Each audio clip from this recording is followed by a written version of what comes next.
हाँ जी बच्चों, जय हिंद। सभी को नमस्कार, सत श्री अकाल, आदाब। कैसे हैं आप सभी लोग? आप सभी का बहुत बहुत आभार इतना सारा प्यार दिखाने के लिए, इतने सारे विशेस के लिए। आवाज़ मेरी सभी तक पहुंच रही है? फटाफट कमेंट बॉक्स में लिख के बताइएगा। तो आज हम वोकेबलरी का सेट नंबर 3 करने जा रहे हैं। ठीक है जी। जैसे मैंने आपसे कहा था, एक सेट मैं ओल्ड कराऊंगा, एक न्यू कराऊंगा।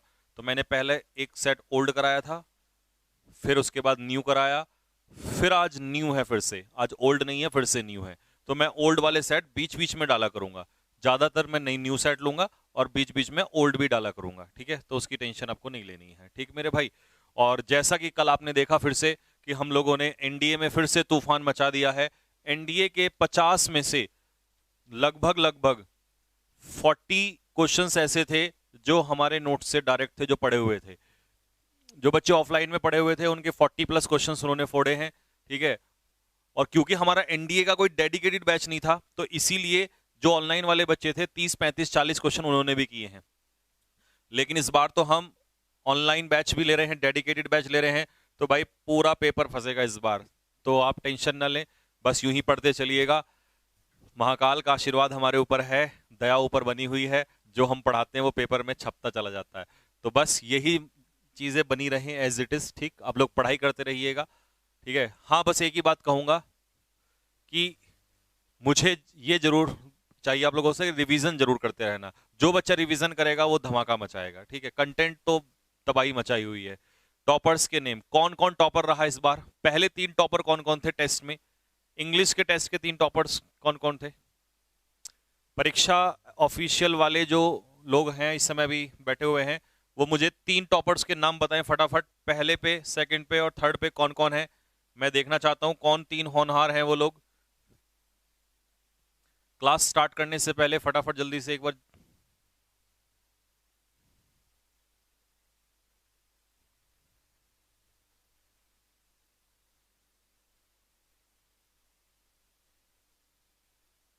आज क्लास बंद रहनी चाहिए थी। नहीं नहीं, क्लास बंद नहीं करेंगे। टीचर्स डे है तो इसका मतलब क्लास थोड़ी है।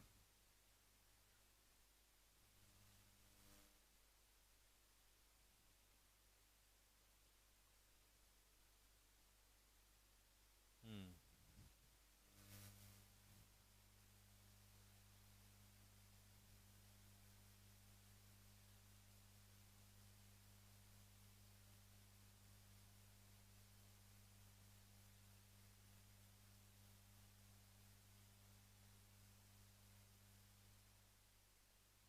अभी मेरे पास नाम नहीं आए हैं। परीक्षा ऑफिशियल वाले जो लोग बैठे हुए हैं वो ग्रुप में एक बार जरा नाम भेज दें।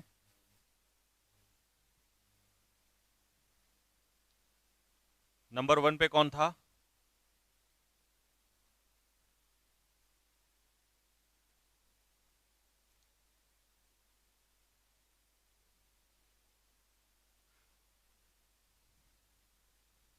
चलो एक काम करते हैं, अभी टाइम लगेगा। मैं टॉप 10 के नाम बोलूंगा। ठीक है, सभी टॉप 10 के नाम लिए जाएंगे। लेकिन पहले हम लोग पढ़ाई कर लेते हैं, टाइम वेस्ट होगा इससे। तो तब तक हमारे पास क्या होगा, नाम आ जाएंगे। ठीक है भाई। हाँ, 1 से 10 तक का सब कर लेंगे, डोंट वरी। आज टीचर्स को रेस्ट देना सही था। अरे कोई नहीं यार, चलो रेस्ट वेस्ट तो चलता ही रहता है किसी दिन। कई बार ऐसा भी तो होता है कि तबीयत खराब हो जाती है। मान लो हमारी हमारी तबीयत खराब हो गई, या मान लो किसी दिन हमें सडनली इमरजेंसी आ गई, तो हम उस दिन भी तो बोल देते हैं कि आज हमारी छुट्टी करा दो, तो वो भरपाई वहां पे हो जाती है। अब मान लो आज हम ठीक हैं, सही हैं, स्वस्थ हैं, तो हमें ले लेनी चाहिए क्लास। मेरा मानना ये है ना? क्यों छुट्टी करना? जब कोई इमरजेंसी आ जाए, कोई बीमारी हो जाए, टीचर भी बीमार होते हैं, उनके घर में भी इमरजेंसी आ सकती है, जब वो आए तब, तब जरूर। ठीक है, तब तो हम बोल सकते हैं। ठीक है, तो इसलिए वैसे नहीं। टेस्ट सॉल्व करवा दो, टेस्ट बिल्कुल सॉल्व कराएंगे। टेस्ट अभी सॉल्व करा रहा हूं। टॉपर्स के नाम, अच्छा। तो भाई इंग्लिश टेस्ट के टॉपर्स के नाम मैं ले लेता हूं। 60 में से 57.5 पे टॉपर है रवि कुमार, छपरा। छपरा बिहार में, बिहार से है शायद। वाह बेटे, जियो, शाबाश। दूसरा कौन है? उत्कर्ष, इटावा से। शाबाश। तीसरे नंबर पे है विनीत यादव चंदौली से। चौथे पर है प्रेम कुमार सासाराम से। पांचवे पर है पीके बोकारो से। पीके होगा। निखिल गहलावत हैं। उसके बाद कौन से नंबर पे? छठे नंबर पे। हाँ जी, उसके बाद नेक्स्ट छठे नंबर पर निखिल गहलावत हैं सोनीपत हरियाणा से। फिर उसके बाद दीपक कुमावत झुंझुनू से। विनय सिंह हैं कानपुर देहात से। फिर उसके बाद है नितेश कुमार कानपुर देहात से। क्या बात है कानपुर वालों। सत्येंद्र बघेल शिवपुरी से। आयुष सिंह गाजीपुर से। दीपांशु कुमार अलीगढ़ से। ये बात। साहब चौहान आजमगढ़ से। और मोहन बघेल फिरोजाबाद से। तो ये सभी हमारे पास स्टार्टिंग के स्टूडेंट्स हैं, टॉप स्कोरर हैं एक तरीके से इंग्लिश के। शाबाश मेरे शेरो जियो। तबाही मचा रखी है तुम लोगों ने, बस यूं ही तबाही मचाते रहो। एक दिन ऐसा आएगा जिस दिन मैं आप लोगों के रैंक पेपर में नाम में ऐसे ही पढ़ूंगा। तो जिन लोगों का बेहतर हुआ बहुत अच्छी बात है, जिनका अच्छा नहीं हुआ वो और मेहनत करेंगे और इसी तरीके से आगे बढ़ते रहेंगे। और मेरी एक बात ध्यान रखना, एक टेस्ट डिसाइड नहीं करता आपका फ्यूचर। हर बार टेस्ट में आपको बेहतर करना है। बेहतर करना ये ज्यादा इंपॉर्टेंट चीज है, ठीक है। इस चीज को ध्यान रखना और गोल लक्ष्य होना चाहिए कि मैं इसके बाद आगे बढ़ूंगा, ठीक है।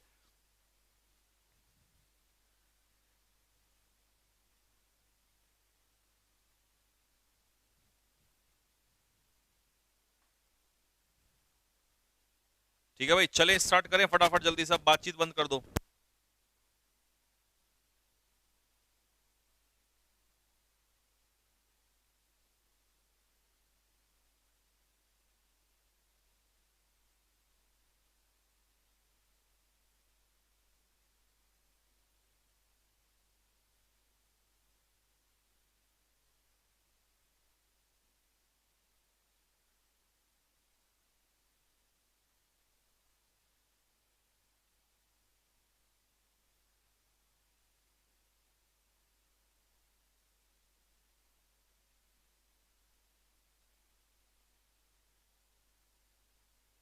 घुमाओ, यानी कि एक सेकंड रुको रुको।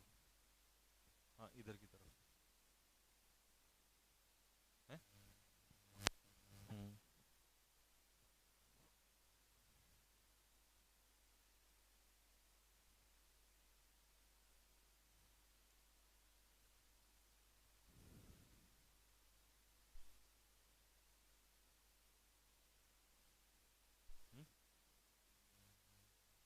एक सेकंड, पीडीएफ को भी चेंज कर सकते हैं।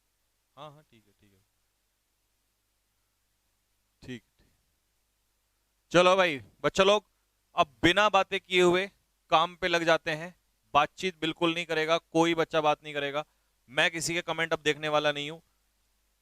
1 घंटा जम के पढ़ाई करते हैं और उसके बाद एक खुशखबरी आप लोगों को सुनाएंगे at the end of the class. तो पहला क्वेश्चन क्या है आज आप लोगों की क्लास में? फर्स्ट क्वेश्चन चेक करेंगे। पहला वर्ड है इमैक्युलेट। इमैक्युलेट का मतलब क्या होता है? इमैक्युलेट का मतलब होता है ऐसी कोई भी चीज जिसमें कोई कमी ना हो, कोई गलती ना हो, कोई मिस्टेक ना हो, जिसे हम लोग कहते हैं बेदाग या शुद्ध, हिंदी मीनिंग। और तुम लोगों ने एक बात और बोली थी, सर ये वाला भी बता दिया करो कि वो एडजेक्टिव है या नाउन है। तो ये भी मैंने आज से लिखना स्टार्ट कर दिया यहाँ पे आप लोगों के लिए। हर दिन इंप्रूवमेंट करते जा रहे हैं हम लोग, हर दिन बेहतर करते जा रहे हैं। तो भाई इमैक्युलेट का मतलब होता है साफ सुथरा, बिल्कुल क्लियर। उसी को हम कहते हैं स्पॉटलेस, जिसमें कोई दाग ना हो। फ्लॉलेस, जिसमें कोई मिस्टेक ना हो। या जो चीज परफेक्ट हो तो ऑब्वियस सी बात है उसमें कोई कमी होगी नहीं। या प्रिस्टीन भी इसी को कहते हैं। प्रिस्टीन का भी यही मतलब होता है, जो बिल्कुल क्लियर हो, स्पष्ट हो। ठीक है जी। तो अब मुझे बताइए इसका जो सिनोनियम होगा वो क्या होगा? क्या होगा इसका सिनोनियम? इसका सिनोनियम होगा इम्पेकेबल। इम्पेकेबल का मतलब होता है स्पॉटलेस, जिसमें कोई कमी ना हो, जिसमें कोई गलती ना हो, उसे कहते हैं इम्पेकेबल यानी कि फॉल्टलेस। ऑप्शन ए में क्या है? फिकल। फिकल का एक सिनोनियम मैं सामने लिखूंगा। फिकल माइंड के लोग कैसे होते हैं? फिकल माइंड के लोग होते हैं अनस्टेबल। कैसे होते हैं मेरे भाई? अनस्टेबल। Fickle means unstable. या इन्हीं को हम लोग कहते हैं विम्सिकल। क्या कहते हैं? विम्सिकल। सन की विम्सिकल यानी कि अनस्टेबल। ठीक। फिर आता है इसके बाद वैसिलेटिंग। वैसिलेटिंग का मतलब है हिचकिचाने वाला। हिचकिचाने वाला।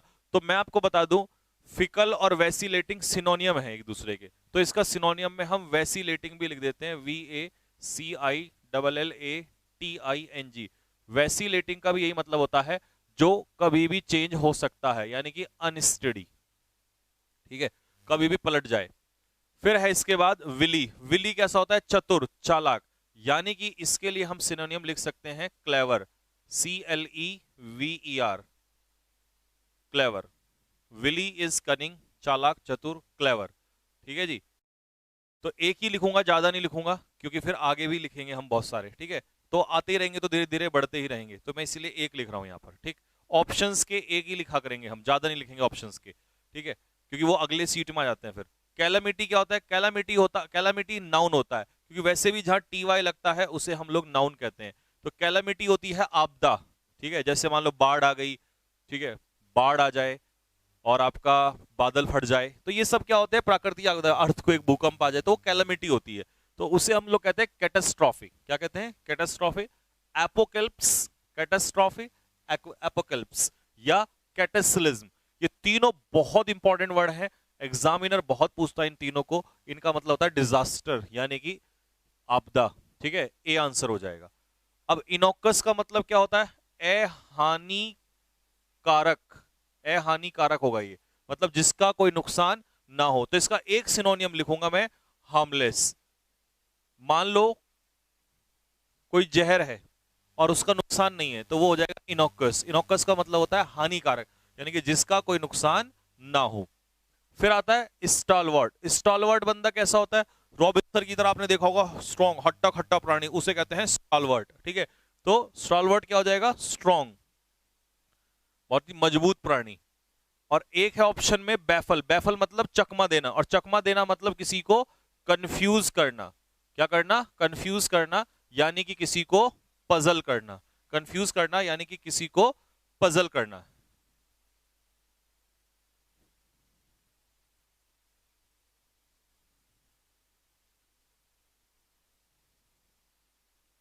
ठीक है भाई, बैफल करना मतलब कंफ्यूज करना या पजल करना।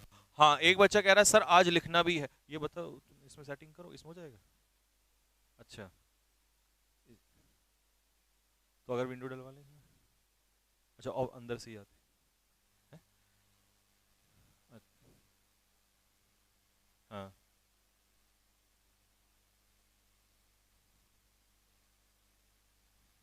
अच्छा, हाँ, उसी वाली में उधर से क्लास लेनी पड़ेगी मेरे को। हाँ, ठीक है भाई।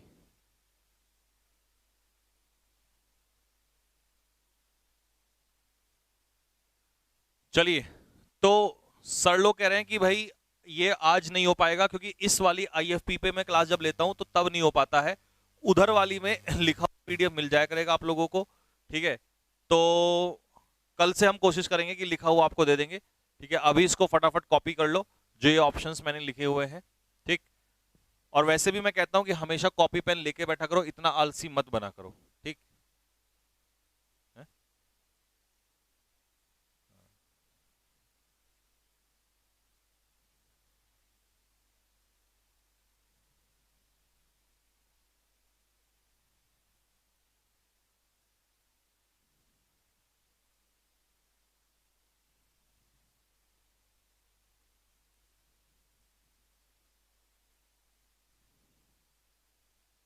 लिखो फटाफट जल्दी से।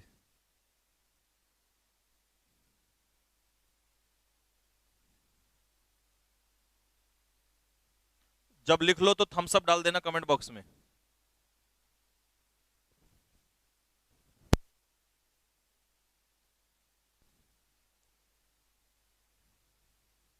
परीक्षा ऑफिशियल वाले लोग क्या कह रहे हैं?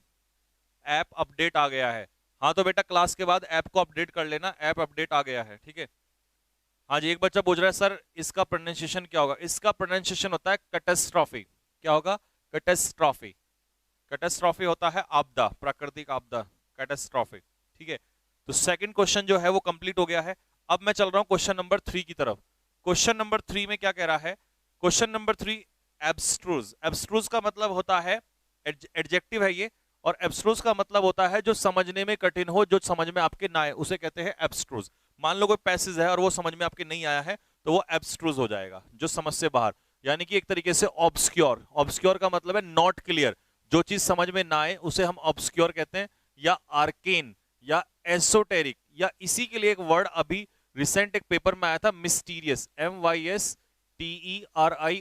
मिस्टीरियस भी वही होता है जो समझ में नहीं आता है, ठीक है। तो जो समझ से बाहर हो जाए उसका क्या, उसे क्या बोलेंगे हम लोग, इनकॉम्प्रीहेंसिबल। क्योंकि इनकॉम्प्रीहेंसिबल का मतलब होता है जो समझ में ना आए, यानी कि जो समझने में क्या हो, कठिन हो, उसे हम लोग कहते हैं।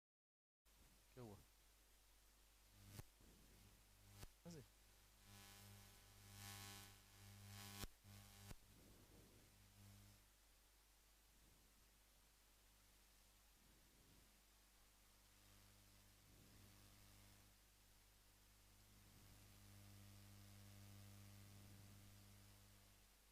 हम्म? अच्छा।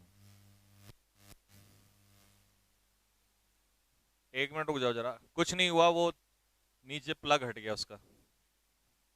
सर मैं सारे PDF लिखता हूँ प्रॉपर। सूरज सचन भाई, ऐसे बच्चे ना दिल खुश कर देते हैं। मेरे को दिखाना कैसे लिखते हो।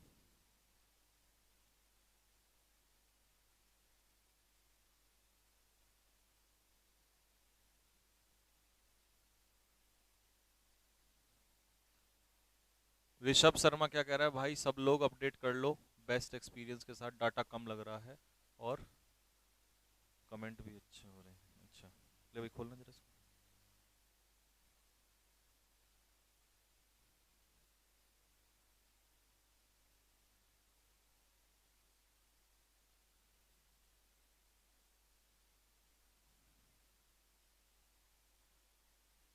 धर्मेंद्र, नोट्स बनाए कि नहीं? नोट्स तो बनाने हैं बेटा, नोट्स तो बनाना बहुत जरूरी है, कंपलसरी है।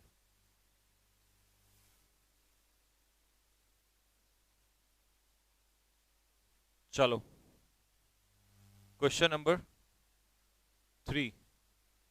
एक बच्चा कह रहा है सर वो कैब कराओगे या नहीं कराओगे? क्यों भाई नालायक आदमी, ये हम क्या करवा रहे हैं, वो कैब कर रहे हैं और क्या कर रहे हैं।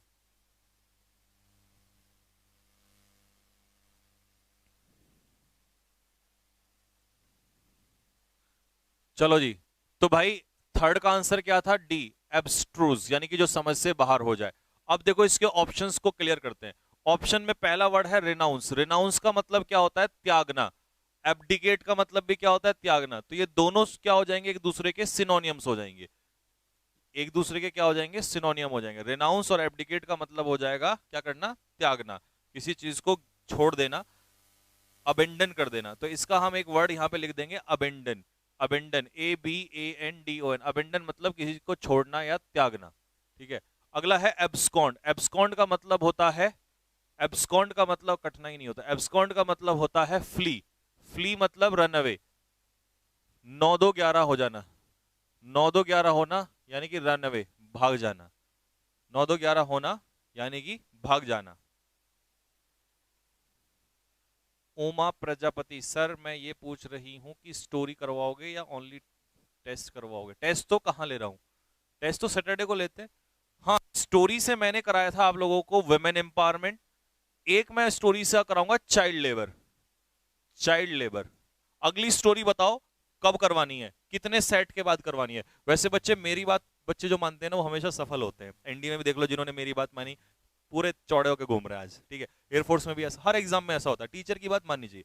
मेरी बात अगर मानते हो तो स्टोरी से मैं कराता रहूंगा बीच बीच में आपको, लेकिन ये सबसे बेस्ट मेथड है, आपको पता है, क्योंकि इस मेथड से एग्जाम की तैयारी होती है। उस तरीके से सीखोगे तो आप, बट एग्जाम में आपको पता नहीं चलेगा। और मैं हमेशा ये चाहता हूं कि मेरा बच्चा पेपर निकाले, क्योंकि पढ़ाने के लिए तो इंग्लिश एक लैंग्वेज है, मैं 2 साल तक पढ़ाता रहूंगा। अब बताओ आप क्या चाहते हो, क्योंकि इस तरीके से आपको हर चीज क्लियर होगी। सिनोनियम निकालना भी, एंटोनियम निकालना भी, वन वर्ड भी, ईडियम। और उससे तो क्या होता है, उससे वोकैब तो क्लियर होती है आपको, बट ये सब सारा छूट जाएगा और पेपर में सिर्फ सिनोनियम्स नहीं आते। ये रीजन है। अब बताओ सारे बच्चे कमेंट बॉक्स में कि ये तो इतना बेहतरीन है, मैं आपको बताऊं, ये तो बच्चों को जल्दी से मिलता भी नहीं है इस तरीके से। तो वैसे तो क्या जा रहा है, किताब में से प्रिंट करा के, और वो तो एज इट इज किताब से भी पढ़ लेते हैं हम लोग, लेकिन इंपॉर्टेंट क्वेश्चंस नहीं आते उसमें से। अब आते हैं एंटोनियम्स के ऊपर। हाँ भाई बताओ, कौन सा तरीके से पढ़ोगे आप लोग?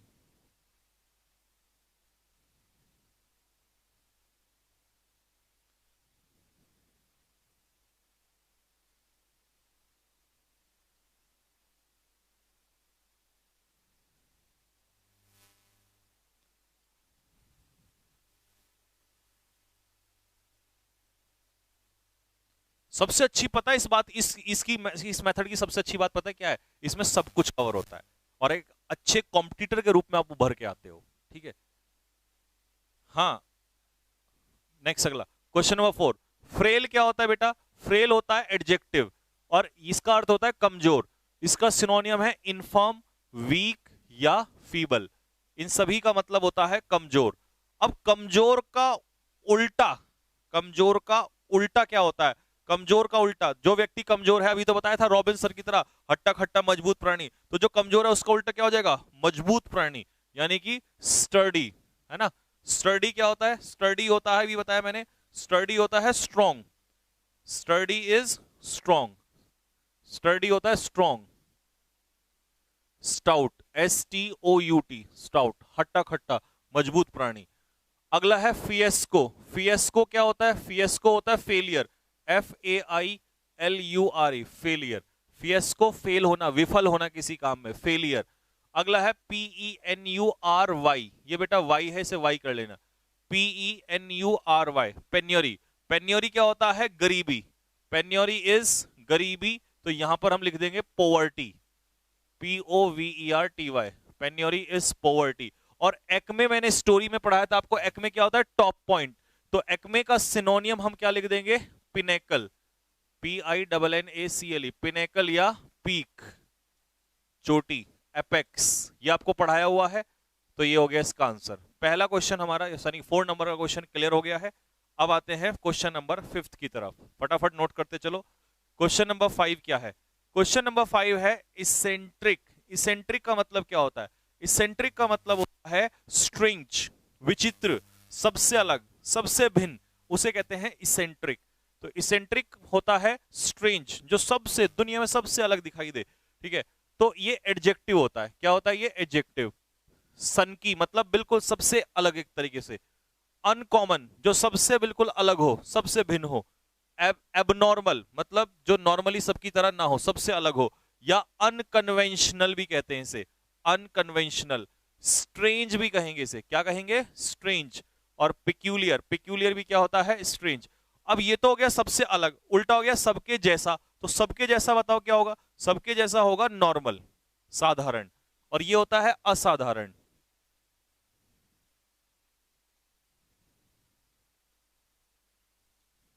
ठीक है जी, असाधारण। ठीक मेरे भाई, तो ये हो गया, इसका ऑपोजिट हो गया नॉर्मल। अब बाकी ऑप्शंस को देखो जरा, बाकी ऑप्शंस में क्या क्या दिया हुआ है। बाकी ऑप्शंस में आपको दिया हुआ है, पहला ऑप्शन है लेटेंट। लेटेंट क्या होता है? लेटेंट टैलेंट मैंने आपको बताया था, हिडन टैलेंट। लेटेंट हीट, तो लेटेंट का मतलब होता है हिडन, HIDDEN, हिडन, छिपा हुआ। डेरोगेटरी क्या होता है? अपमानजनक, यानी कि डिसरेस्पेक्टफुल, डिसरेस्पेक्टफुल। जब आप किसी के प्रति अपमानजनक रिमार्क्स करते हैं तो वो होते हैं डेरोगेटरी रिमार्क्स, यानी कि डिसरेस्पेक्टफुल रिमार्क्स। फिर आता है स्क्वेंडर। स्क्वेंडर मतलब वेस्ट, पैसे को क्या करना? बर्बाद करना। जो एक्स्ट्रावेगेंट लोग होते हैं ना, वो पैसे को स्क्वेंडर करते हैं। स्क्वेंडर का मतलब पैसा बर्बाद करना। तो वेस्ट मनी, पूरा लिख देता हूं मैं, वेस्ट मनी, पैसे को बर्बाद करना। ठीक है,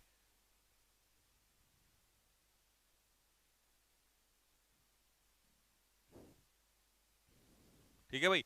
अगला है क्वेश्चन नंबर 6। क्वेश्चन नंबर 6 में है हैपलेस। जो लोग हैपलेस होते हैं वो कैसे लोग होते हैं? अनलकी होते हैं, अभागा जिसे कहते हैं। ना मेरा भाग तो फूट गया भाई, तो हैपलेस मत एडजेक्टिव होता है ये, और ये होता है अभागा, अनफॉर्चुनेट, अनलकी, इल फेटेड या फॉरलॉर्न।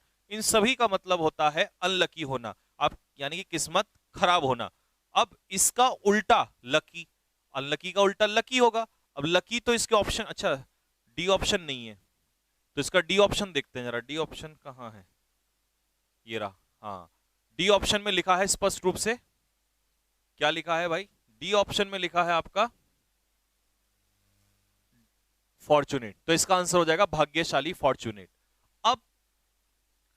बाकी ऑप्शन देखो, कैपिचुलेट का मतलब होता है सरेंडर, कैपिचुलेट करना मतलब सरेंडर करना, यानी कि आत्मसमर्पण करना, घुटने टेक देना किसी के सामने, ठीक है। दूसरा है ऑब्ट्यूज।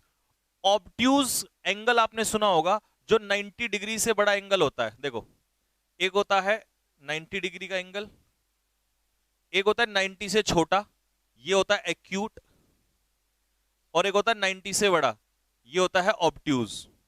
अब ये समझो इसको याद करने का तरीका, ये तो एंगल के माध्यम से हो गया। जिस इंसान का बुद्धि एक्यूट है, इसका मतलब वो शार्प है, तेज दिमाग चलता है। जिस इंसान का बुद्धि इतना मोटा है, ऑब्ट्यूज एंगल, मतलब वो मोटी बुद्धि का प्राणी है। तो ऑब्ट्यूज माइंड के जो लोग होते हैं ना, वो कैसे होते हैं, वो कैसे होते हैं, फुलिश,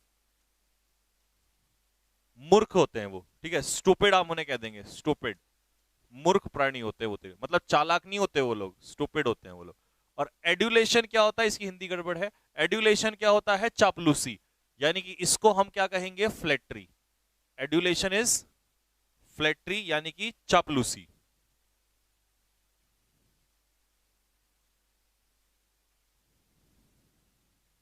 ठीक है, लिखने का टाइम दे दिया मैंने, लिखो फटाफट जल्दी से, जल्दी।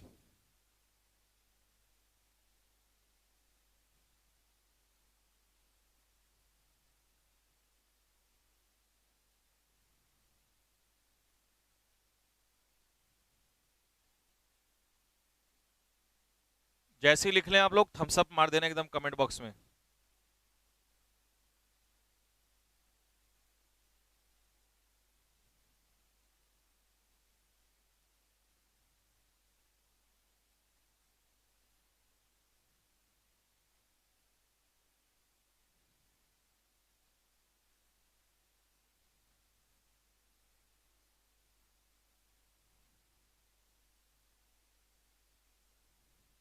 हो गया, डन।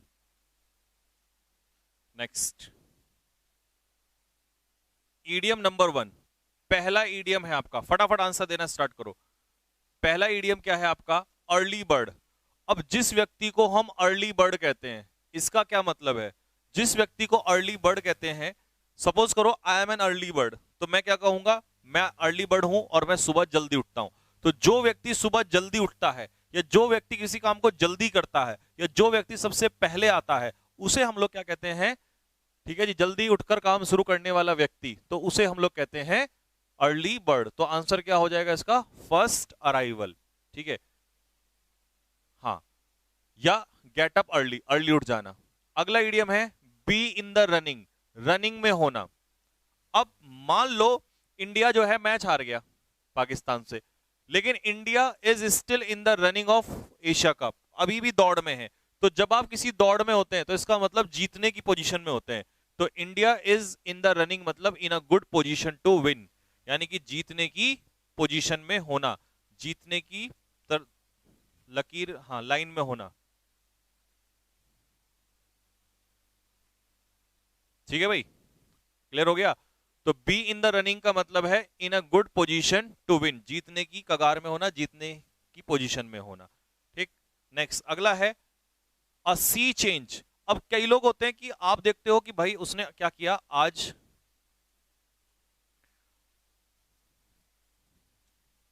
मान लो आपका दोस्त है और आपकी लड़ाई हो गई उससे, और वो 1 महीने बाद आपके सामने आया, और आपने देखा that he has a sea change in him, उसके अंदर एक बहुत बड़ा बदलाव आया। तो सी चेंज मतलब इतना बड़ा बदलाव, तो सी चेंज मतलब a complete change. Sea change आना मतलब समुद्री परिवर्तन का मतलब समझ रहे हो, कंप्लीट चेंज, यानी कि समुद्र के जैसा चेंज, लाइक सी नहीं, सी के जैसा चेंज नहीं, कंप्लीट चेंज। तो इसका समुद्री परिवर्तन का मतलब है, तो हिंदी है इसकी, इसका मतलब पूर्ण रूप से बदलना। तो इसका आंसर क्या है, चेंज लाइक सी, यानी कि पूर्ण रूप से, चारों तरफ से, मतलब कंप्लीटली बदल जाना, पूर्ण रूप से चेंज आना, that is called a sea change, किसी व्यक्ति में पूर्ण रूप से बदल जाना। ठीक है, बी। नेक्स्ट अगला है अ सेल्फ गवर्निंग कंट्री और रीजन, मतलब एक ऐसा देश, जैसे सपोज करो ये कंट्री है, ये है कंट्री, अब इसकी गवर्नेंस खुद होती है अपने आप, मतलब कोई और इसमें दूसरा गवर्न नहीं करता है, सेल्फ गवर्निंग बॉडी है ये। तो जो स्वयं अपने आप से गवर्न होता है, किसी दूसरे के द्वारा नहीं चलाया जाता है, तो उसको हम क्या कहेंगे बताओ? स्वशासित देश या समाज। कोई कंट्री भी हो सकता है, ठीक है जी, और कोई रीजन भी हो सकता है।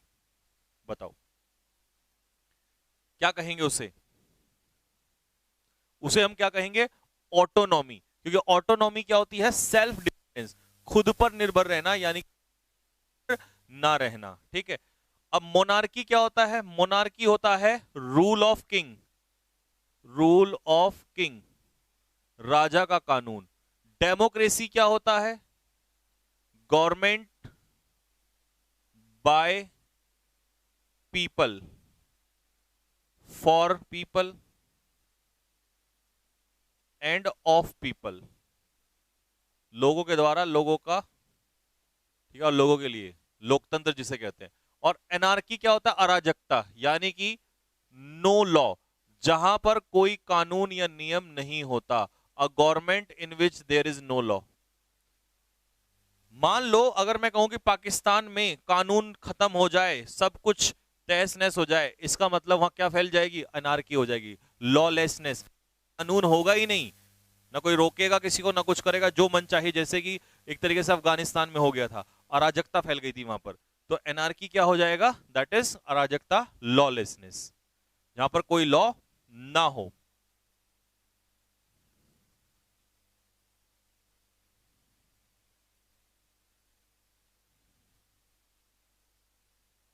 ठीक है। नेक्स्ट, अ लार्ज बिल्डिंग, एक बहुत बड़ी building with an extensive floor area, typically for, किसके लिए? टाइपिकली फॉर, ये लिख लो फटाफट। अब हम देखते हैं किसके लिए, किसके लिए पूछ रहा है।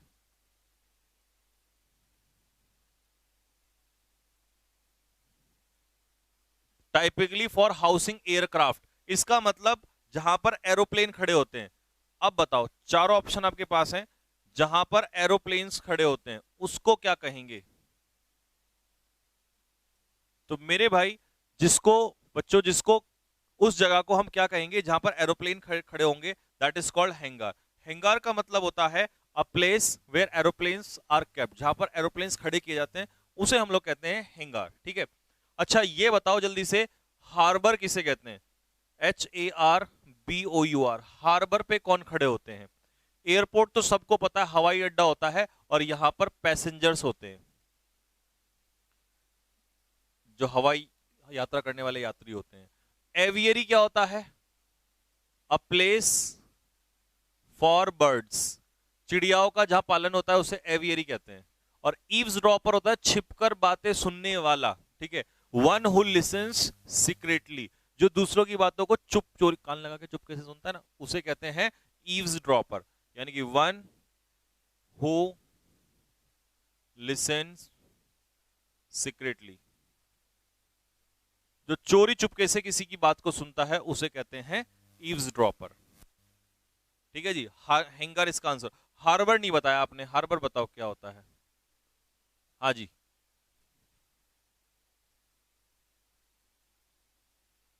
हाँ, एनडीए वाले कह रहे हैं कि सर एनडीए में ईडीएम वन वर्ड नहीं आते। एनडीए में वन वर्ड नहीं आते तो एनडीए वालों को वन वर्ड वाला सेक्शन छोड़ देना हो। ठीक है। वैसे मेरे हिसाब से कर लेना, क्योंकि यूपीएससी का आजकल भरोसा नहीं है। कल सीडीएस वालों की हालत खराब कर दी, भरोसा नहीं कब क्या हो जाए। ठीक है। इसीलिए इंग्लिश में कोई भरोसा नहीं होता। हार्बर क्या होता है? हार्बर में कौन खड़े होते हैं? शिप, लिख लो। हार्बर में कौन खड़े होते हैं? शिप, शिप खड़े होते हैं।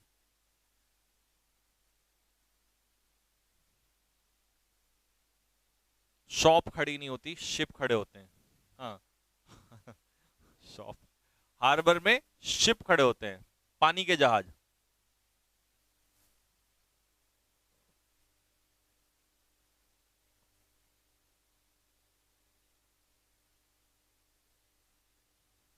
हो गया, डन। नेक्स्ट, अगला क्वेश्चन।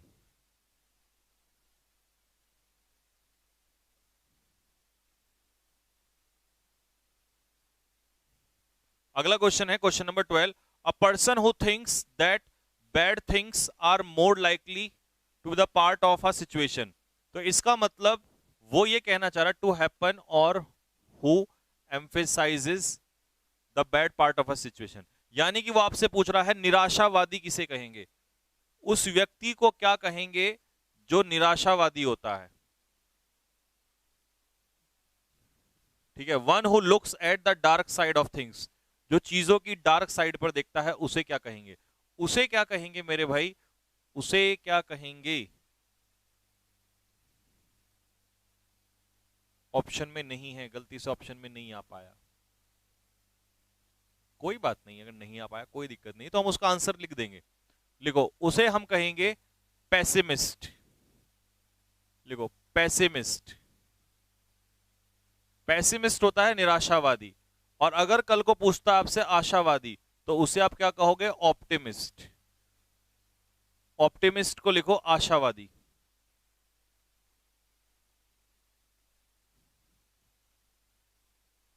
आशावादी जो डार्क साइड पे नहीं, जो ब्राइट साइड देखता है, जिंदगी की हर चीज की ब्राइट साइड पे देखता है। One who looks at bright side, पूरा लिख देता हूं, one who looks at bright side, जो ब्राइट साइड पर देखता है उसे कहते हैं आशावादी, ऑप्टिमिस्ट कहते हैं। और जो निराशावादी होता है वो कौन होता है, पेसिमिस्ट होता है। ठीक, अब इसके ऑप्शन देख लेते हैं। ऑप्शन में है ओबीचुअरी। ओबीचुअरी क्या होता है, जब किसी की मृत्यु हो जाती है तो उसकी जो डेथ का समाचार है वो अखबार में दिया जाता है, उस समाचार को कहते हैं शोक संदेश, यानी कि शोक समाचार। ठीक है जी, शोक संदेश या शोक समाचार। फिर है आपका प्रोलॉग। प्रोलॉग क्या होता है, किसी का शुरुआती भाग। मैं इनके सबके मीनिंग सामने लिखूंगा, आप उसे कॉपी कर लो फटाफट जल्दी से। सोमनीलोक्वी, सोमनीलोक्वी होता है नींद में बात करना, नींद में बात करना। और सोलिलो, सोल मतलब खुद से, अकेला, सोलिलोक्वी होता है स्वयं से बातें करना। तो चारों को एक्सप्लेन कर दिया मैंने, ये आपने नोट कर लिया होगा। अब मैं जरा एक बार फिर से सामने लिख देता हूं इसको। ठीक है, ब्राइट साइड वाला हो गया, आशावादी। अब देखो जरा, ओबीचुअरी क्या होता है, अ printed notice, notice of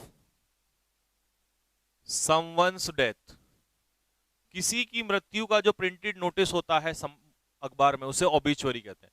prologue लिखो ending part, ending part of a play, किसी नाटक का अंतिम भाग।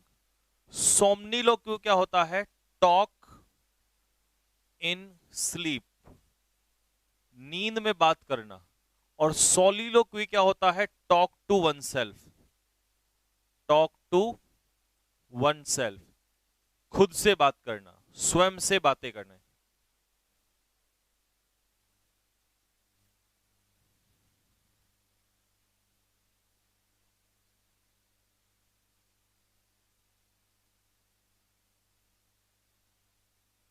हाँ जी, स्वयं से बात करना, खुद से बात करना।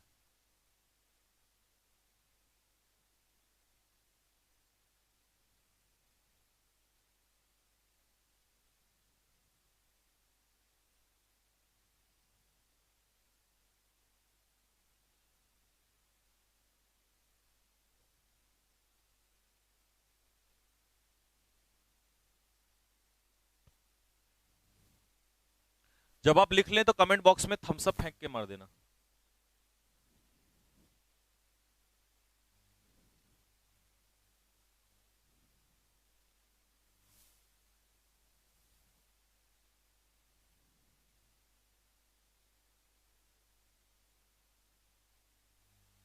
हो गया, चलो स्पेलिंग एरर।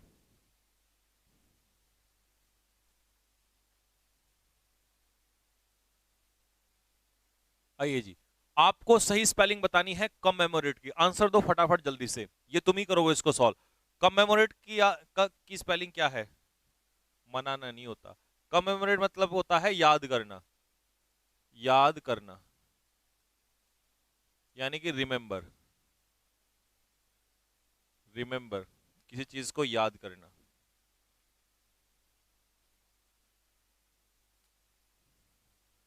कौन सी स्पेलिंग हो, COM, कम, और मेमोरेट में MEMORAT थी, कम अलग मेमोरेट अलग। तो कमेमोरेट मतलब याद करना, इसका आंसर सही होगा सी। तो पूछा था करेक्टली स्पेल्ड वर्ड। अगला है, चार ऑप्शन है आपके पास, इनमें से सही स्पेलिंग किसकी है, किसकी स्पेलिंग सही है? Definition, competitor, proliferate, beneficiary.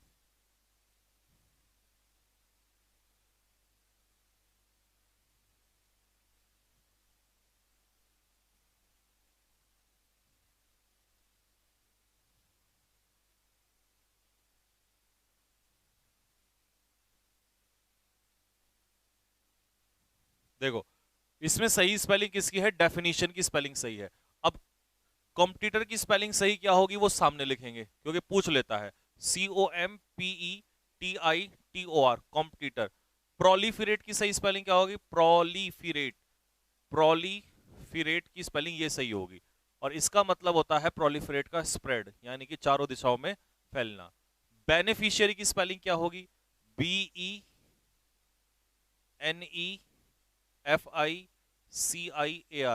Beneficiary. Beneficiary होता है लाभार्थी, यानी कि वन हु टेक्स बेनिफिट, जिसे, या वन हु गेट्स बेनिफिट, जिसको कोई लाभ मिलता है। वन हु गेट्स बेनिफिट, जिसको बेनिफिट मिलता है, लाभ मिलता है, उसे हम लोग कहते हैं बेनिफिशियरी।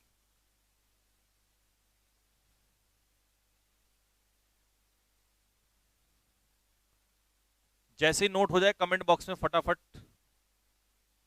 थम्स अप मारो फेंक के।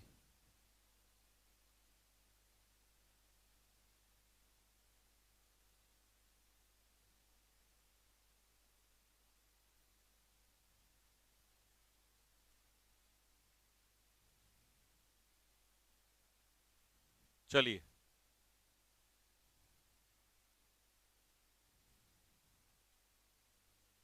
आइए, तो स्पेलिंग आपको बतानी है डेफिनेट की स्पेलिंग। डेफिनेट मतलब निश्चित, तो डेफिनेट की सही स्पेलिंग क्या होती है? DEFINITE, definite. कौन सा ऑप्शन में? DEFINITE। तो डेफिनेट 15 का आंसर क्या हो जाएगा? That is D. चलिए, पहले फिलअप्स का आंसर बताओ फटाफट जल्दी से, और फिर मैं समझाता हूं कौन सा बैठेगा।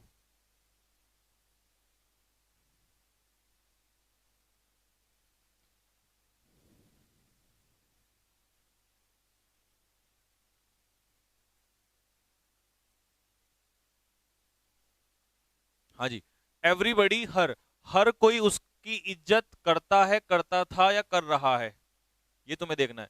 बिकॉज शी इज सिंसियर, क्योंकि वो क्या है? सिंसियर है।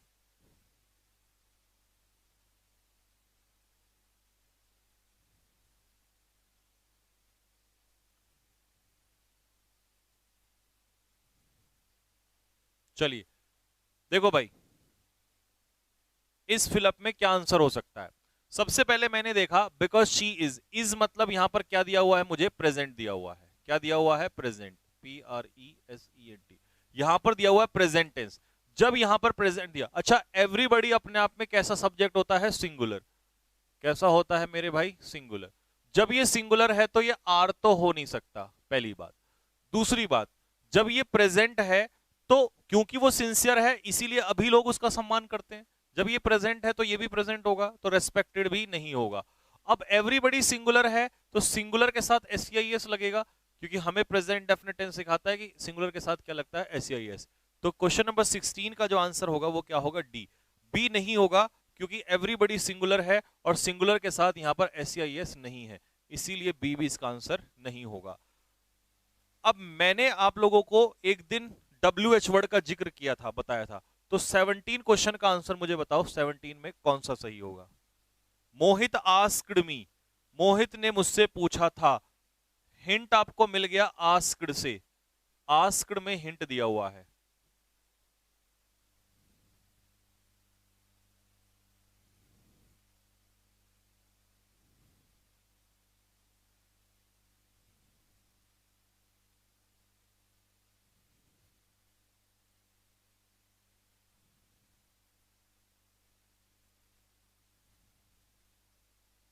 चलिए, हिंट क्या है, ये है पास्ट टेंस।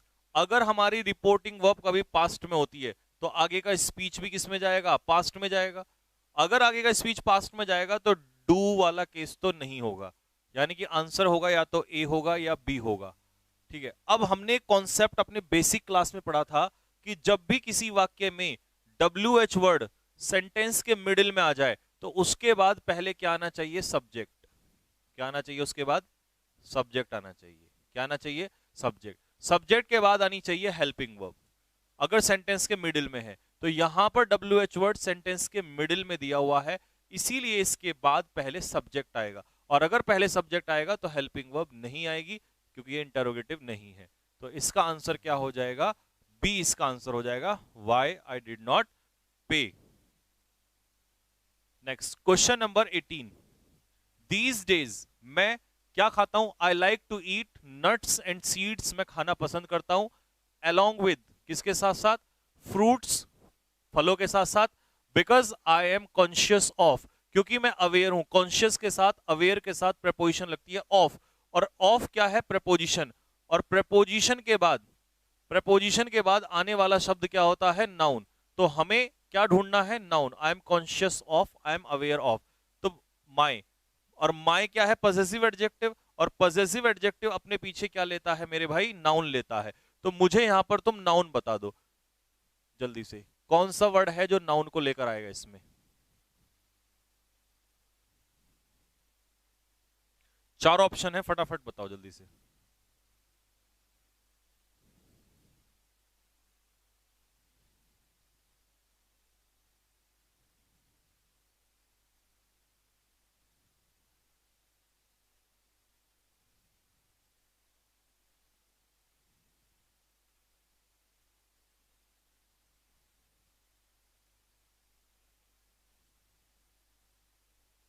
चलो, अब मेरी बात सुनना ध्यान से। हेल्थफुलनेस कोई शब्द नहीं होता, हेल्दीनेस कोई शब्द नहीं होता। हेल्दी होता है, ये एडजेक्टिव होता है, और हेल्थ होता है, ये क्या होता है, नाउन होता है। स्वस्थ, ये होता है स्वस्थ, और ये होता है स्वास्थ्य।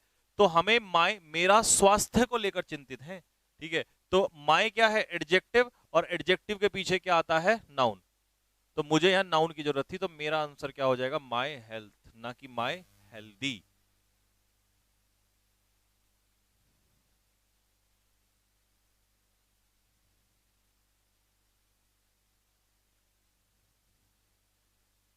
ठीक है भाई। अब एक बच्चे का कहना है, सर नेस जहां पर हो वो भी नाउन होता है, लेकिन अब हर जगह नेस थोड़ी लगा सकते हो भाई। जब ये ऑलरेडी नाउन है तो इसमें नेस थोड़ी लगाना है, ये तो बेवकूफ बनाने के लिए दिया था इसने। बेवकूफ बनाने के लिए इसने ऐसा कुछ लिखा हुआ है, तो उसका ऑलरेडी वही नाउन होता है। ऐसा नहीं सब में नेस लगा दोगे तो सभी, जो चीज ऑलरेडी नाउन है उसका थोड़ी बना दोगे आप। ठीक है, जैसे मान लो प्राइड है, और प्राइड क्या है, नाउन है, और प्राउड है, प्राउड क्या है, एडजेक्टिव है। तो ये थोड़ी कह दोगे प्राइडनेस है, प्राइडनेस तो वर्ड ही नहीं होता है। तो ऐसे हेल्थफुलनेस और हेल्दीनेस कोई शब्द नहीं होता है। चलिए, अब मैं PQRS के जो चार क्वेश्चन है, 19, 20, 21 और 22, ये चारों क्वेश्चन आप लोगों को होमवर्क में दे रहा हूं घर से सॉल्व करने के लिए। क्योंकि PQRS सबसे अच्छे तभी होते हैं जब घर पे पहले पढ़ते हैं, खुद सॉल्व करते हैं। तो ये चारों क्वेश्चन इनको लगा दो फटाफट।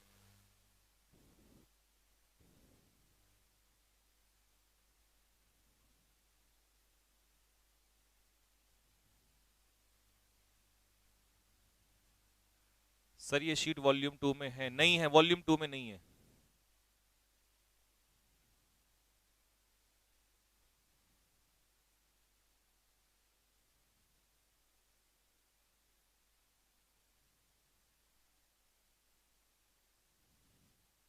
जो लास्ट टेस्ट था, जो हुआ था टेस्ट, वो निकालो, क्योंकि इनका नहीं तो सॉल्यूशन नहीं हो पाएगा फिर।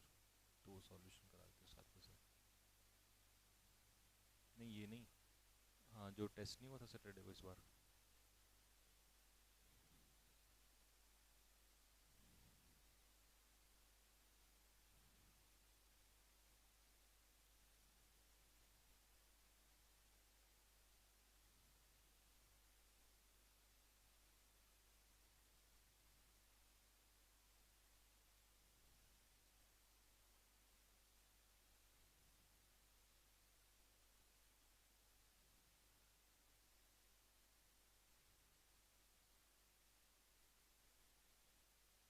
यही टेस्ट था। चलो भाई,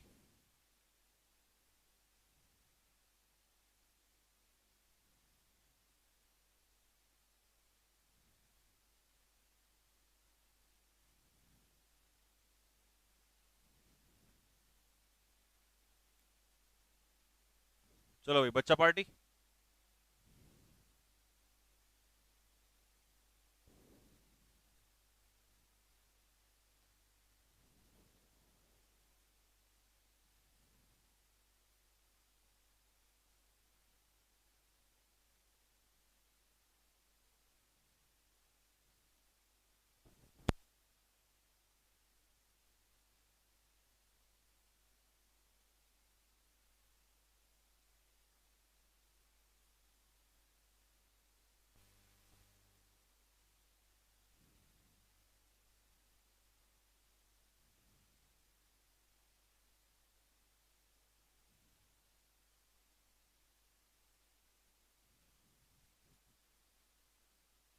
चलो भाई, तो आप लोगों का ये टेस्ट था जो सैटरडे को हुआ, उसका सॉल्यूशन मैं करा देता हूँ।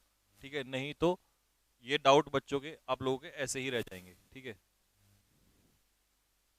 ताकि आप लोगों का कोई डाउट ना रहे। ठीक, पहला question, find the collection of adjectives. आप लोगों को इनमें ऐसा वो बताना था जिसमें सारे ऑप्शन क्या हो, एडजेक्टिव हो। ठीक, अब देखो इसमें है क्या। अगर हम देखें इन सभी चारों ऑप्शन में से, तो तीनों के लिए अगर हमें एडजेक्टिव ढूंढें, तो करेक्ट जो होता है वो एडजेक्टिव होता है, डिसीजिव जो होता है वो भी एडजेक्टिव होता है, लेकिन डॉगमा किसी सिद्धांत को कहते हैं और ये होता है नाउन। तो इसमें ये वाला ऑप्शन गलत हो गया। फिर एविडेंट होता है, क्लियर, स्पष्ट, ये एडजेक्टिव होता है। असेंशियल, ये भी एडजेक्टिव होता है, ये भी एडजेक्टिव है, ये भी एडजेक्टिव है, ये भी एडजेक्टिव है, ये भी एडजेक्टिव है, लेकिन ये नाउन था। ग्लैमर क्या होता है, ग्लैमर की दुनिया आपने सुना होगा। तो ग्लैमर होता है एक तरीके से बहुत ज्यादा क्या, साज सवरना। ठीक है, यानी कि चमक धमक। तो ये नाउन है, ये भी ऑप्शन गलत हो गया। फिर है ग्लोरी, ग्लोरी नाउन, सम्मान। पैशनेट बंदा, ग्लोरीफाई, ग्लोरीफाई होता है वर्ब। और पैशनेट जोशीला, पैशनेट क्या हो जाएगा, एडजेक्टिव। तो ये भी नहीं था। अब ग्लूमी क्या होता है, सैड, निराश, एडजेक्टिव। फ्रेंड नाउन में एलवाई लगा तो ये भी एडजेक्टिव। और मैन में नाउन में एलवाई लगा, ये भी एडजेक्टिव। तो ये तीनों एडजेक्टिव थे। तो पहले का जो आंसर है वो क्या है, डी। पहले का आंसर क्या था, डी था। दूसरा क्वेश्चन, अब यहां पर उसने कहा है यू शुड नॉट, तो शुड क्या है, हेल्पिंग वर्ब है, और हेल्पिंग वर्ब अपने पीछे क्या लेती है, मेन वर्ब। तो रॉन्ग यहां पर क्या है, मेन वर्ब है। तो इसका आंसर क्या हो जाएगा, डी। अगर पूरा लिखना है तो आप इसे लिख सकते हो मेन वर्ब। क्या लिख देंगे इसको, मेन वर्ब। ठीक है जी, मेन वर्ब। ठीक, एक बच्चा कह रहा है सर इसको लिखना है क्या, नहीं लिखना नहीं है। अगर तुम्हें कोई चीज ऐसी लगती है एक्सप्लेनेशन में काम की लग रही है तो उसे नोट कर लो, बाकी ये तो तुम्हारे पास ऑलरेडी प्रिंट मैंने दे ही रखा है, तो लिखने की क्या जरूरत है। अब जैसे मान लो आपको ये पता चल गया, अरे यार सर ने बता दिया भाई ये हेल्पिंग वर्ब है मॉडल, और इसके पीछे मेन वर्ब आता है, तो कॉन्सेप्ट क्लियर होना चाहिए। और आपको लिखने लगता है कि हाँ यार इसमें मैं लिख देता हूँ शुड हेल्पिंग वर्ब, उसके अकॉर्डिंग पीछे रॉन्ग मेन वर्ब, तो उसे अंडरलाइन करके वहां पे लिख लोगे। नोट्स तो इतना तो तुम बुद्धिमान हो ही। ठीक है, तो ये हो गया मेन वर्ब आप लोगों का। ठीक, नेक्स्ट, क्यों हुआ ये आपको मैंने रीजन बताया, इंपॉर्टेंट है कि क्यों हुआ ये आपको पता चल गया। ठीक, कि ये क्यों हुआ, क्योंकि कल को अगर सपोज करो ये पेपर में आ गया रॉन्ग क्वेश्चंस, गलत प्रश्न, तो इसमें क्वेश्चंस क्या हो जाएंगे, नाउन, और रॉन्ग इसकी विशेषता बता रहा है, तो रॉन्ग क्या हो जाएगा, एडजेक्टिव। रॉन्ग क्या बन जाएगा, एडजेक्टिव।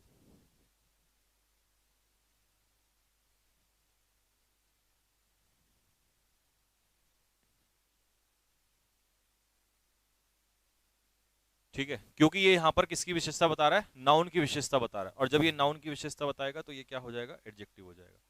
अगला क्वेश्चन है, find the collection of noun. आपको उन शब्दों का समूह बताना है जिसमें सभी शब्द क्या है, नाउन है। तो देखो, हार्म, नुकसान, हार्म जो है हार्मफुल इसी से बना है। ठीक है, तो हार्म, हार्मफुल, ठीक है, इसी तरीके चलता है। हेल्थ क्या है, नाउन, तो ये तो इसीलिए हो गया क्योंकि हेल्थ इसमें नाउन है, तो ये ऑप्शन, अच्छा ये तो नाउन है। इग्नोरेंट क्या होता है, इग्नोरेंट अगर हम बात करें इग्नोरेंट क्या होगा, तो भाई इग्नोरेंट क्या हो जाएगा, एडजेक्टिव हो जाएगा, अनअवेयर। ठीक है, तो ये तो गया क्योंकि एडजेक्टिव यहां गया। प्रोबेबल, प्रोबेबल क्या है? एडजेक्टिव है। पेट्रियोटिक, देशभक्त, एडजेक्टिव है आईसी। और एनएल जहां लगता है वो भी एडजेक्टिव है। तो इसका दूसरे का आंसर क्या होना था? बी।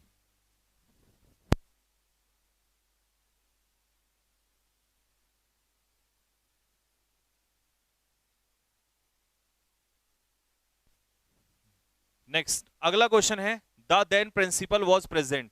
उस समय के जो प्रिंसिपल थे वो प्रेजेंट थे। तो प्रिंसिपल क्या है? एडजेक्टिव है। और प्रिंसिपल की विशेषता बता रहा है कि उस समय के प्रिंसिपल। तो प्रिंसिपल की इंफॉर्मेशन दे रहा है, सॉरी प्रिंसिपल एडजेक्टिव नहीं नाउन है। और नाउन की इंफॉर्मेशन देने वाला शब्द क्या हो जाएगा? एडजेक्टिव हो जाएगा, सी। ठीक है भाई। अच्छा, तीसरा मैंने गलत कर दिया, उसमें नाउन बताना है। ठीक ठीक ठीक ठीक ठीक ठीक ठीक है।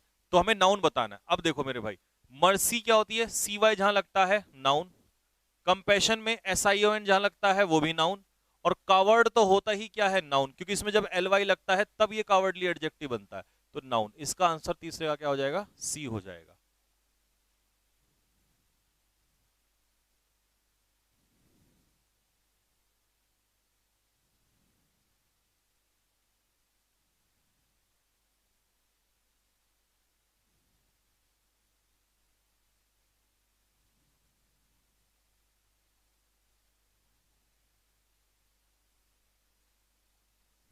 ठीक है भाई।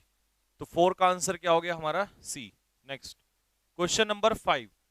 5 में आपसे पूछा था कि बिसाइड्स बीइंग इंटेलिजेंट, इंटेलिजेंट होने के अलावा वो, सॉरी लेबोरियस, मेहनती होने के अलावा वो इंटेलिजेंट भी है। अब मेरी बात सुनो, ही इज इंटेलिजेंट, ये क्या है? क्लॉज है। क्यों है क्लॉज? क्योंकि इसमें सब्जेक्ट है प्लस इसमें वर्ब है। और जहां सब्जेक्ट प्लस वर्ब आ गया वो क्लॉज हो गया। लेकिन इसमें ना कोई सब्जेक्ट है और ना कोई वर्ब है, तो ये क्लॉज नहीं है। और ये वर्ड भी नहीं है, ये क्लॉज भी नहीं है। ठीक है। और क्लॉज होगा तभी तो सेंटेंस होगा, तो सेंटेंस भी नहीं है। तो ये क्या है? फ्रेज है। क्या है ये? फ्रेज है। क्योंकि एक से ज्यादा शब्दों से मिलकर बना है, तो ये हो जाएगा आपका फ्रेज। ठीक है भाई। इसकी पीडीएफ नहीं दी थी क्या बच्चों को ग्रुप में? हाँ तो पीडीएफ तो होगी। हाँ जी। आई टर्न राउंड, मैं जैसे मैं हूं और I turn round like this, तो मैं ऐसे घूम गया। अब देखो, टर्न क्या है? वर्ब। घूमा, कैसे घूमा? हाउ? राउंड। तो वर्ब की विशेषता बता रहा है। वर्ब की विशेषता कौन बताता है? एडवर्ब।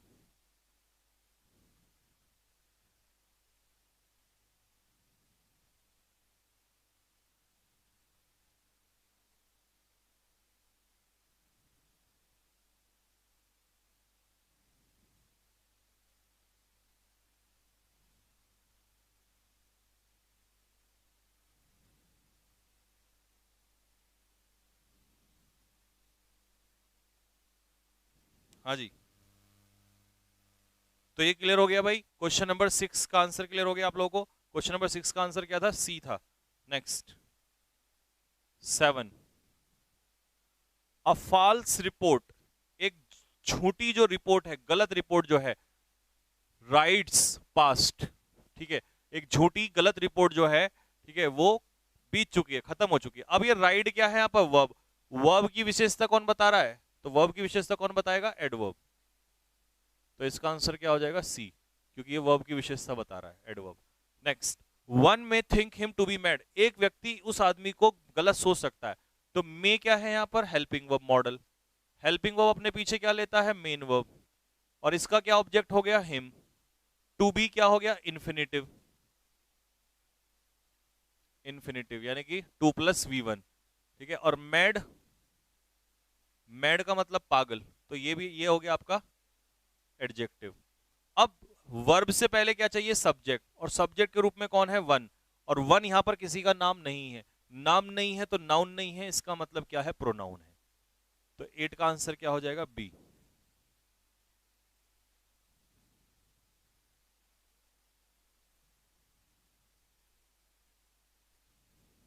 ठीक है भाई। Next question number 9। 9 में क्या कह रहा है? 9 में कह रहा है एवरीवन वांट्स मोर मनी। अब मेरे प्यारे बच्चों, यहां पर आपको एवरीवन दिखाई दे रहा होगा, ये हो गया सब्जेक्ट यानी कि ये हो गया प्रोनाउन, ये हो गई वर्ब, और ये हो गया आपका नाउन मनी। कितना मनी? More money. नाउन की विशेषता कौन बताता है? एडजेक्टिव बताता है। तो 9 का आंसर हो गया सी, एडजेक्टिव। फिर इसके बाद आता है आई सॉ मारिया, मैंने मारिया को देखा रनिंग फॉर द प्लेन, ठीक है, प्लेन के पीछे भागते हुए। तो इसका मतलब ये हो गया कि आई मेरा प्रोनाउन हो गया, सॉ मेरी वर्ब हो गई, मारिया मेरा नाउन हो गया, लेकिन ये ऑब्जेक्ट है, ठीक है। अब रनिंग फॉर द प्लेन में ना सब्जेक्ट है ना वर्ब है, तो क्लॉज तो नहीं है, तो सेंटेंस भी नहीं है। दूसरी बात, अब इसमें एक से ज्यादा शब्द हैं, तो इसका मतलब ये 10 का आंसर क्या हो जाएगा? फ्रेज हो जाएगा, फ्रेज। फिर आता है क्वेश्चन नंबर 11। प्यारे बच्चों 11 की अगर हम बात करें तो 11 में एक चीज हमेशा याद रखना, जब मैं ऐसा कहता हूं मैनी बॉयज, तो मेरे ऐसा कहने में बॉयज क्या हो जाता है? नाउन, और नाउन की विशेषता कौन बताता है? एडजेक्टिव। तो मैनी क्या हो जाता है? मैनी हो जाता है एडजेक्टिव। लेकिन यहां पर प्रेपोजिशन से पहले क्या है? प्रेपोजिशन के बाद यू, यू हो जाता है ऑब्जेक्ट, प्रेपोजिशन के बाद ये ऑब्जेक्ट हो जाएगा, ठीक है। अब लाइक क्या है? वर्ब है, और इस वर्ब का सब्जेक्ट कौन है? मैनी। तो अगर इस वर्ब का सब्जेक्ट मैनी है तो सब्जेक्ट का काम या तो करता है नाउन या करता है प्रोनाउन, और क्योंकि ये किसी का नाम नहीं है तो इसीलिए ये क्या है? प्रोनाउन है।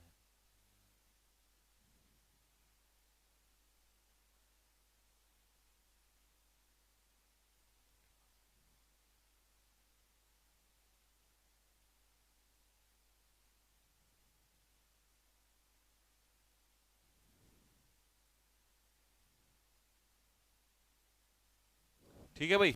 नेक्स्ट अगला है आई वर्कड फॉर, ये हो गया सब्जेक्ट, ये हो गई वर्ब, और यहां पर आधे लोगों ने फॉर को लगाया होगा प्रेपोजिशन, मुझे पक्का पता है प्रेपोजिशन, क्योंकि रटा रटा माइंड में रहता है। तो ये प्रेपोजिशन नहीं था, कारण क्योंकि आई वर्कड क्या है? सब्जेक्ट प्लस वर्ब, ये हो गया हमारा क्लॉज, CLAUSE क्लॉज। और आई वॉज वेल, मैं अच्छा था, स्वस्थ था, तो ये भी हो गया क्लॉज, सब्जेक्ट प्लस वर्ब मिला के क्लॉज। और दो क्लॉज को जोड़ने का काम कौन करता है? कंजक्शन करता है। तो इसका आंसर था ए।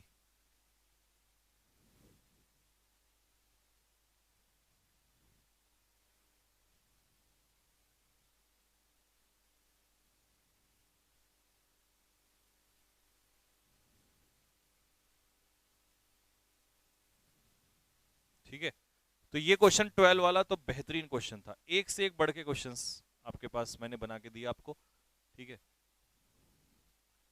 ऐसा खतरनाक कंटेंट है ना आपके पास। नेक्स्ट, डू दिस, इस काम को करो, नहीं तो यू शैल बी पनिश, नहीं तो तुम्हें पनिश किया जाएगा। इसका मतलब यहां पर ये क्या है? इन्हें जोड़ने का काम कर रहा है, और एल्स जब जोड़ने का काम करे तो वो क्या होता है? कंजक्शन होता है। तो 13 का जो आंसर है, ठीक है, 13 का जो आंसर है वो क्या होगा? ए। फिर आते हैं क्वेश्चन नंबर 14 पे। 14 में उसने कहा ये है सब्जेक्ट, ये है वर्ब, और ये वर्ब का क्या है? ऑब्जेक्ट। तो डांसिंग जब ऑब्जेक्ट का काम करे तो ये नाउन बन जाता है, ठीक है, क्योंकि ये नाउन मतलब जिरेंड। तो इसीलिए इसका आंसर होगा ए, क्योंकि सब्जेक्ट है, ये वर्ब है, और इस वर्ब का ऑब्जेक्ट है डांसिंग, ठीक है।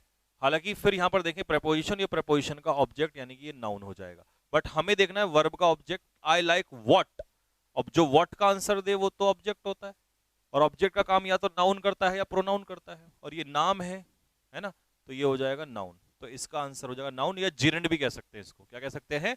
जिरेंड भी इसको कह सकते हैं। यहां पर ये नाउन का काम करेगा। फिर आता है question number 15। The earth mover नहीं, द अर्थ मूव्स, पृथ्वी घूमती है सूर्य के चारों तरफ। अब मेरे प्यारे बच्चों, अब थोड़ी देर पहले तो राउंड वहां पर एडवर्ब का काम कर रहा था, लेकिन इसमें राउंड के पीछे क्या दिया हुआ है? The earth moves round the sun. तो यहां पर राउंड अगर आपसे पूछा है तो राउंड प्रीपोजिशन होगा। अब आप कहोगे सर क्यों? अगर मैं यहां से सन हटा दूं तो अब यहां पर देखो, अर्थ क्या हो गया? सब्जेक्ट, मूव क्या हो गई? वर्ब, और ये क्या हो जाएगा? प्रपोजिशन नहीं हो सकता, क्योंकि प्रपोजिशन को अपने पीछे नाउन या प्रोनाउन चाहिए। अब यहां तो है नहीं कुछ, तो ये एडवर्ब हो जाएगा। लेकिन अगर इसके पीछे नाउन या प्रोनाउन है तो ये एडवर्ब हो ही नहीं सकता, क्योंकि प्रपोजिशन ही अपने पीछे ऑब्जेक्ट लेता है, और राउंड का ऑब्जेक्ट कौन है? सन। तो इस समय पर इसका आंसर क्या हो जाएगा? 15 का आंसर हो जाएगा डी।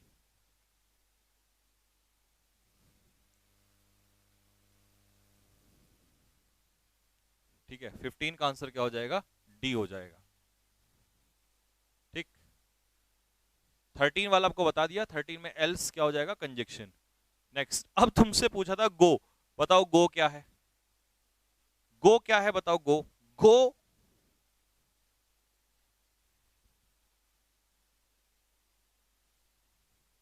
हाँ जी, तो गो अपने आप में मात्र एक क्या था? Go is a word. Question number 16 और 17 की जब हम बात करें तो मेरे प्यारे बच्चों 16 और 17 में दो बातें ध्यान रखनी है आपको। क्या क्या रखनी है? देखो, अब इसने ही भी हटा दिया, वॉज भी हटा दिया, तो between a rock and a hard place, तो भाई इसमें तो सब्जेक्ट वर्ब कुछ है ही नहीं, तो इसका मतलब ये तो सेंटेंस और क्लॉज तो हो ही नहीं सकता, और एक से ज्यादा वर्ड है, तो फिर इसका मतलब ये क्या है? फ्रेज। ऐसे ही सेम ये था, इसमें भी कोई सेंटेंस नहीं बन रहा, क्लॉज नहीं बन रहा, एक से ज्यादा वर्ड है, तो ये भी क्या था? फ्रेज। तो 17 और 18 दोनों क्या होने थे? दोनों क्या होने थे? फ्रेज। 17 और 18 फ्रेज। फिर आता है 19, मेरे भाई 19 का भी सेम आंसर है। 19 का आंसर तुरंत देखते लगा दो, क्योंकि इसमें भी तुम्हें कोई सब्जेक्ट प्लस वर्ब नहीं है, तो ये भी क्या होना था? 19 वाला भी फ्रेज होना था, ना इसमें सब्जेक्ट है ना वर्ब है। फिर क्वेश्चन नंबर 20, 20 को तो आंख बंद करके लगा देते। एबल, एबल जहां लगता है वो क्या होता है? एडजेक्टिव होता है। They came to the conclusion that they came to are highly, अरे यार मेरा हाथ कहां चला गया इसमें? दोबारा खोली, यहीं से खोलेगा?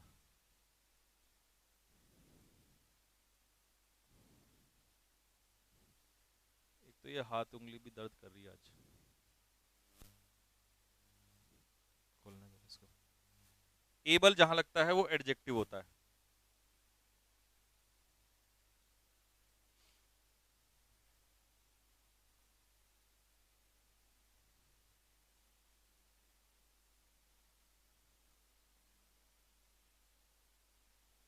महेश चौधरी क्या कह रहा है? सर अपनी टेक्निकल टीम को साथ बैठाओ। तुम्हें आता है टेक्निकल? है भाई? अच्छा यार, एक क्वेश्चन है मेरा, एक वो है, अगर मेरी आप हेल्प करोगे तो। मुझे एक ऐसा बंदा चाहिए जिसको पीडीएफ बहुत अच्छे से डिजाइन करनी आती हो, पीपीटी डिजाइन करनी आती हो बहुत ही अच्छे तरीके से। अगर तुम्हारी जानकारी में कोई बंदा हो तो मुझे बताना जरा। और जो टाइपिंग भी बहुत खतरनाक करता हो, इंग्लिश की टाइपिंग बहुत खतरनाक करता हो, ठीक है? तो ऐसा कोई बंदा मेरे को बताना।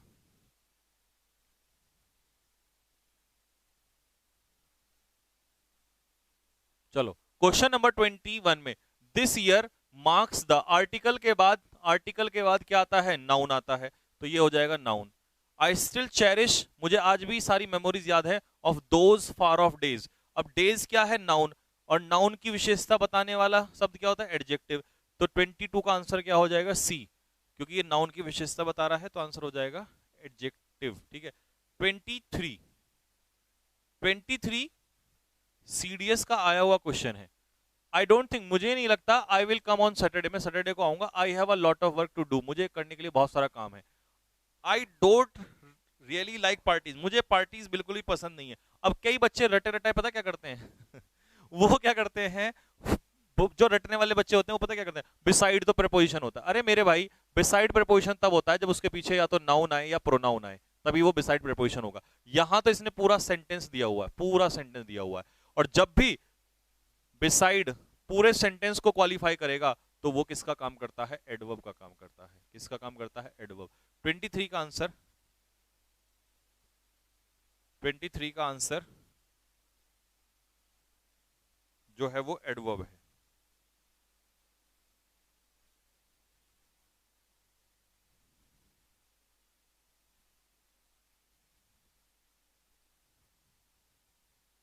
ठीक है, अरे इंग्लिश नहीं कह रहा हूं, इंग्लिश की टाइपिंग कह रहा हूं, नालायक आदमी, टाइपिंग। एक बच्चा कह रहा है सर इसे कंजक्शन नहीं कह सकते, नहीं कह सकते। बता किसको जोड़ रहा है? ये जोड़ रहा है, ये तो फुल स्टॉप है, अलग है, अलग है क्लॉज। तो कहां है कंजक्शन? तो जोड़ने का काम करता है, ये जोड़ कहां रहा है? फुल स्टॉप से वो क्लॉज तो अलग है बिल्कुल, जोड़ने का तो काम ही नहीं कर रहा वो, तो इसीलिए कंजक्शन नहीं हो सकता। Next.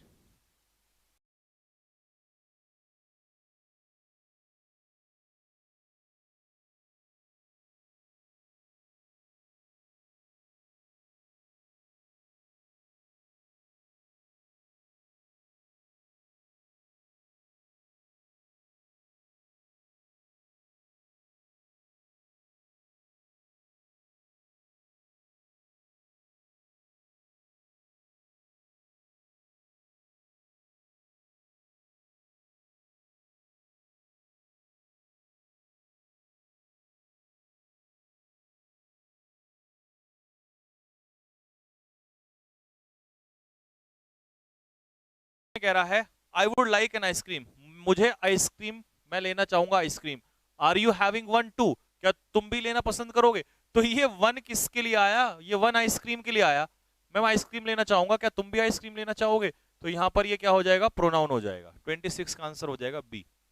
She wrote me an English letter. अब लेटर क्या है? नाउन। नाउन की विशेषता कौन बताएगा? एडजेक्टिव। तो इसका आंसर सी। 27 का आंसर क्या होगा? सी आंसर होगा। 27 का आंसर सी।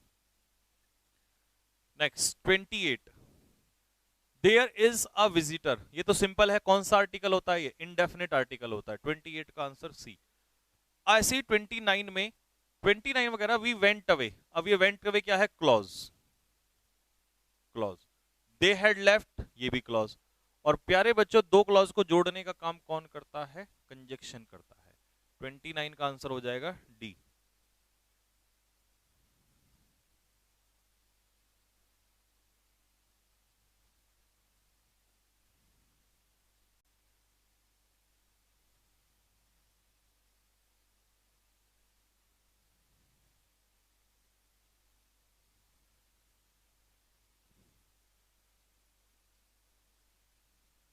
ठीक है भाई।